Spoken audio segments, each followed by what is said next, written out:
Cockroach Janata party win பண்ணிட்டாங்க. மாணவர்களுடைய போராட்டம் வின் ஆயிடுச்சு. எல்லாருக்கும் தெரியும். நம்முடைய கல்வி அமைச்சர் ராஜினாமா பண்ணிட்டாரு. அடுத்ததாக இந்த போராட்டம் இப்போ நின்றுச்சு. ஆனால் அடுத்த இன்னொரு 5 அம்ச கோரிக்கைகளுடன் மீண்டும் உங்களை பார்க்க நான் வருவேன் அப்படின்னு சொல்லி சென்ட்ரல் கவர்மெண்ட்டுக்கு காக்ரோச் ஜனதா பார்ட்டி கரப்பான் பூச்சிகள் ஒரு எச்சரிக்கையும் கொடுத்துட்டு தான் வந்திருக்காங்க அப்படின்னு சொல்லலாம். ஸோ இந்த சிஜேபியினுடைய ப்ரொட்டஸ்ட் இத்துடன் முடிந்து விட்டதான்னு கேட்டால் இல்லை. இது ஒரு அரசியல் கட்சியாக மாறுமான்னு கேட்டால் அதுவும் இல்லைன்னு சொல்லியிருக்காங்க. என்ன ஒரு ஹீரோவாக பார்க்காதீங்க அப்படின்னு சொல்லி சிஜேபியினுடைய தலைவர் சொல்லியிருக்காரு. ஓவராலாக பார்க்கும்போது சிஜேபி டெல்லியில் வெற்றி பெற்று விட்டது. பாஜகவுக்கு ஒரு பெரிய அடி தான். இதுவரையிலும் நம்மளை அசைச்சிக்கிட முடியாது அப்படின்னு நினச்சவங்க இன்றைக்கி அவங்களுடைய ஒரு அமைச்சரையே இந்த சிஜேபி ப்ரொட்டஸ்ட்டுக்கு பலி கொடுத்துருக்காங்க. அப்படிங்கிற போது அவங்க கொஞ்சம் சூதானமாக இனி வரும் காலங்களில் மாணவர்களுக்காகவும் மக்களுக்காகவும் இன்னும் அதிகமான உழைப்பை போட வேண்டும் அப்படிங்கிற அந்த ப்ரெஷர் அவங்களுக்கு போயிருக்கு. ஸோ பார்க்கலாம் என்னென்ன நடந்திருக்கு அப்படிங்கிறத இன்னும் பல செய்திகள் வழியாக தெரிந்து கொள்ளப் போகிறோம். நான் உங்கள் விக்கி, இது உங்கள் தமிழ் விதை. ஷார்ட்டாக கொஞ்சம் செய்திகள். கடந்த ஒரு சில தினங்களாகவே போலி கரப்பான் பூச்சிகளை பற்றி அடிக்கிறதும் அந்த கரப்பான் பூச்சிகளை தூக்கி சாக்கடையில் வீசுறதும் அப்படிங்கிறது தமிழ் பட்சத்துலையும் அரசியல் வியூகத்துலையும் செஞ்சுட்டு இருந்தேன். அதனால் விதை பக்கமாக வர முடியலை. சரி, விதை யார் போட்டது அப்படின்னு சொல்லி நாம் கேட்டோம்னா, சார் தமிழ் விதை நம்ம சேனல் தானே அப்படி நீங்கள் கேட்பீங்க. ஆனால் உண்மையிலேயே நீட்டு போராட்டத்துக்கு விதை போட்டது நாங்கள் கிடையாது, அது அவங்க தான் அப்படின்னு சொல்லி திமுகவை என்ன செய்கிறாங்க, கிரெடிட் எடுத்துக்கிறாங்க. நீட்டு வேண்டாம் அப்படின்னு சொன்னது நாங்கள் தாங்க, நாம் போட்ட விதை தான் இன்றைக்கி டெல்லி முழுவதுமாக பற்றி எரிந்தது அப்படின்லாம் சொல்லியிருந்தாங்க. எது எப்படியோ அடுத்ததாக திமுகவினுடைய ஒட்டுமொத்தமான பிளானும் இப்போ கொஞ்சம் டவுனுக்கு வந்திருக்கு. அடுத்து அவங்க என்ன செய்ய போகிறாங்க அப்படிங்கிறதுலாம் அரசியல் சதுரங்கத்தில் பார்த்துடலாம். இப்போ புதுசாக வந்திருக்கக்கூடிய செய்திகளில் சிரியாவில் ஒரு பஸ் ஆக்சிடெண்ட் ஏற்பட்டது அப்படிங்கிறது ஒரு பெரும் செய்தியாக பார்க்கப்பட்டு வருகிறது.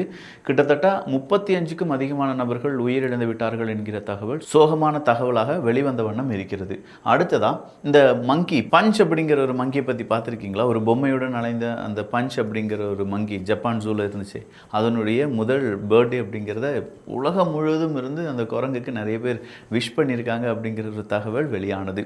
சின்னதாக ஒரு செய்தி, அது வந்து எப்படி பார்த்தேன்னா இது நிறைய பேருக்கு உதவியாக இருக்கும் அப்படிங்கிற லெவலில் நான் இதை சொல்கிறேன். ஒரு டிராஃபிக் நிறைந்த ஒரு பகுதி, அந்த பகுதி மும்பையில் இருக்கக்கூடிய பகுதின்னு வச்சுக்கோங்களேன். ஸோ மும்பை, பெங்களூர்லாம் நம்ம எடுத்து பார்த்தோம்னா டிராஃபிக் ரொம்ப ஓவராக இருக்கும். இப்போ சென்னையில் அதே மாதிரி டிராஃபிக் இருந்துட்டு தான் இருக்குது. அந்த இடத்துல ஒரு 10 கிலோமீட்டர் கடப்பதற்கு கிட்டத்தட்ட ஒரு 3லேருந்து 4 மணி நேரம் ஆகுமா. ஸோ 3லேருந்து 4 மணி நேரம் ஆகக்கூடிய அந்த டிராஃபிக்கை கடந்து செல்லும்போது அந்த வாகனத்திலே உட்காந்துட்டு இருக்கக்கூடிய நபர்கள் அப்படியே ஃப்ரஸ்ட்ரேஷன் ஆயிடுவாங்களாம். அந்த இடத்துல இதை பார்த்துட்டே இருந்தவர் யாரோ ஒருத்தவங்க சுண்டல் விற்றுருக்காங்க. அந்த சுண்டல் உடனே விற்றுருச்சு. அந்த டிராஃபிக்கில் எல்லாம் வாங்கி சாப்பிட்டு விற்றுட்டாங்க. இதை பார்த்துட்டு இருந்தவர் அவங்களுடைய அம்மாட்ட போய், அம்மா எனக்கு ஒரு 1 லட்ச ரூபா தா, நான் வடைப்பாவு செய்ய போகிறேன், இந்த வடைப்பாவு செஞ்சு அந்த டிராஃபிக் வடைப்பாவு அப்படின்னு சொல்லி விற்க போகிறேன், அதுக்குன்னு ஒரு அப்ளிகேஷன் ஸ்டார்ட் பண்ணுறேன். இந்த டிராஃபிக்கில் நிற்கிறவங்க இந்த வடைப்பாவை ஆர்டர் பண்ணாங்கன்னா எந்த இடத்துல நிற்கிறாங்களோ அந்த இடத்துக்கு இந்த வடைப்பாவை கொண்டு கொடுத்துருவாங்களாம். ஸோ கரெக்டாக நம்ம ஜொமாட்டோ இதெல்லாம் இருக்கலாம், அதே மாதிரி தான். ஆனால் டிராஃபிக்கில் இருக்கக்கூடிய வாகனங்களை நோக்கி அந்த வாகனங்களுடைய எண்களை நோக்கி அந்த இடத்துல போய் கொடுக்கறது அப்படிங்கிறது. மனுஷன் 1 லட்ச ரூபா கடன் வாங்கி செஞ்சார். அதுக்கு முன்னாடி அவர் ஒரு 6000 7,000 சம்பளம் தான் அவருக்கு கிடச்சிட்டு இருந்துச்சான். இப்போ மாதம் 2 லட்ச ரூபாய்க்கு மேலே சம்பாதிச்சிட்டு இருக்காரு அப்படின்னு சொல்லக்கூடிய ஒரு சூப்பரான செய்தியை நான் பார்த்தேன். என்ன அழகான ஒரு ஐடியா பாருங்கள்.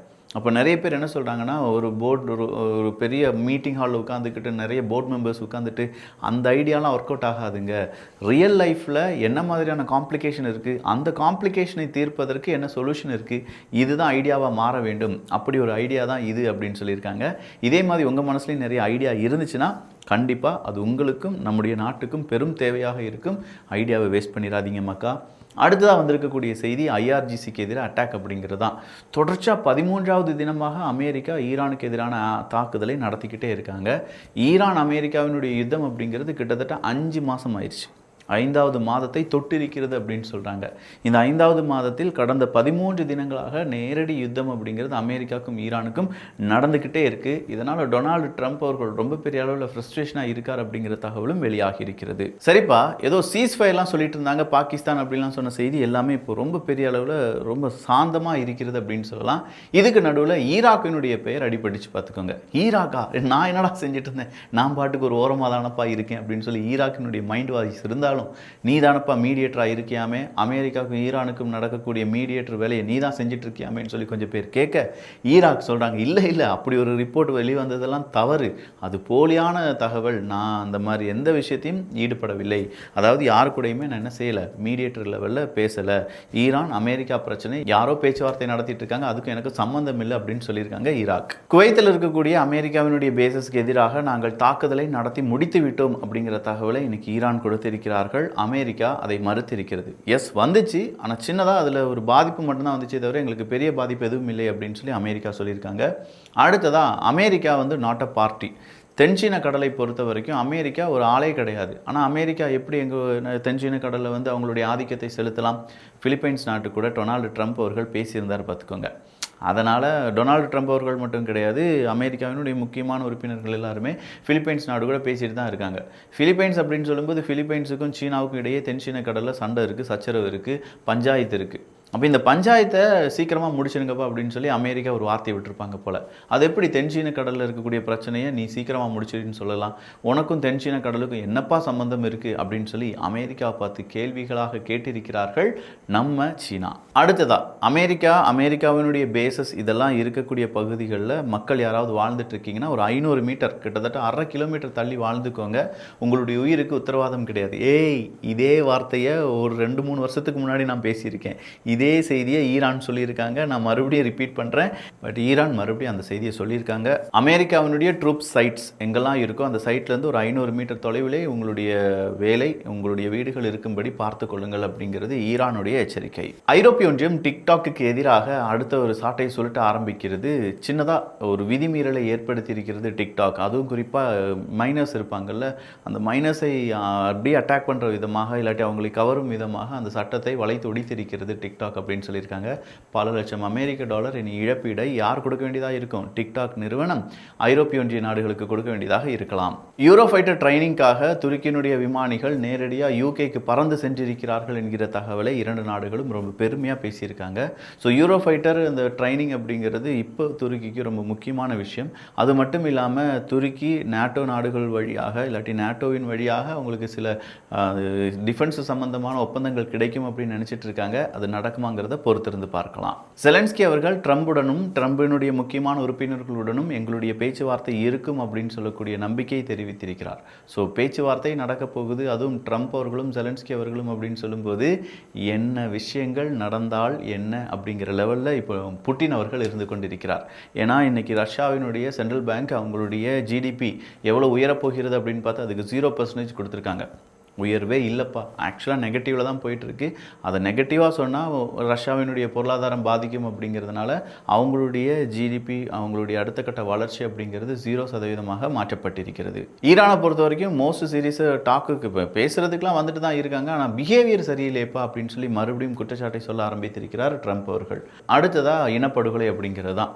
காசால மீண்டும் அட்டாக் அப்படிங்கிறத ரொம்ப ரொம்ப சர்வசாதாரணமாக செஞ்சுட்டு இருக்காங்க இஸ்ரேல். இன்னைக்கு நடத்தின தாக்குதலில் 4 பாலஸ்தீனியர்கள் 4 காசா மக்கள் கொல்லப்பட்டார்கள் என்பது குறிப்பிடத்தக்கது. யான்பு அப்படிங்கிறது ரொம்ப முக்கியமான இடம். அந்த இடத்துல தான் ஹூத்திஸ் கண்டிப்பாக தாக்குதலை நடத்துவார்கள் அப்படிங்கிறது பலராலும் ப்ரெடிக்ட் செய்யப்பட்டது.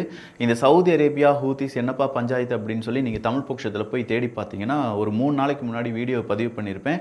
அந்த வீடியோ பார்த்துட்டு வாங்க, அதில் தான் ரொம்ப முக்கியமான ஸ்ட்ராட்டஜிஸ்லாம் நம்ம அதில் எக்ஸ்பிளைன் பண்ணியிருப்போம். ஸோ யான்பு அப்படிங்கிறது ரொம்ப முக்கியமான இடம் அப்படின்னு சொல்கிறதுக்கான காரணம் சவுதி அரேபியாவினுடைய எண்ணெய் இந்த யான்பு போர்ட்டுக்குள்ளே தான் வரும். அந்த யான்பு போர்ட்டு தான் இப்போ அடிச்சிட்டு இருக்காங்க ஹூத்திஸ். அந்த ஹூத்திஸ் அடிக்கிறதுனால சவுதி அரேபியாவினுடைய எண்ணெய் வளங்கள் வெளிநாடுகளுக்கு போகாமல் தடுக்கப்பட்டு வருகிறது. இதனால் சவுதி அரேபியாவுக்கு அவங்களுடைய வளர்ச்சியில் 3% கம்மியாயிருக்கு என்கிற தகவல் இன்று வெளியாகியிருக்கிறது. ரொமேனியா அடுத்ததாக 2வது ட்ரோனையும் சுற்றி வீழ்த்தியிருக்கிறார்கள், அவங்களுடைய வான்பரப்பில் வந்தது அப்படிங்கிற தகவல் வெளியாகியிருக்கிறது. ரொமேனியாவை பொறுத்த வரைக்கும் அடுத்ததாக ஒரு வேளை ரஷ்யா ரொமேனியாவை அடிக்கலாம் அப்படின்னு சொல்லிட்டு இருக்கிற நேரத்தில் தான் ட்ரோன்ஸ் தேவையில்லாமல் அவங்க வான்பரப்பில் வந்துட்டு இருக்கு என்கிற தகவலை வெளியில் விட்டுருக்காங்க.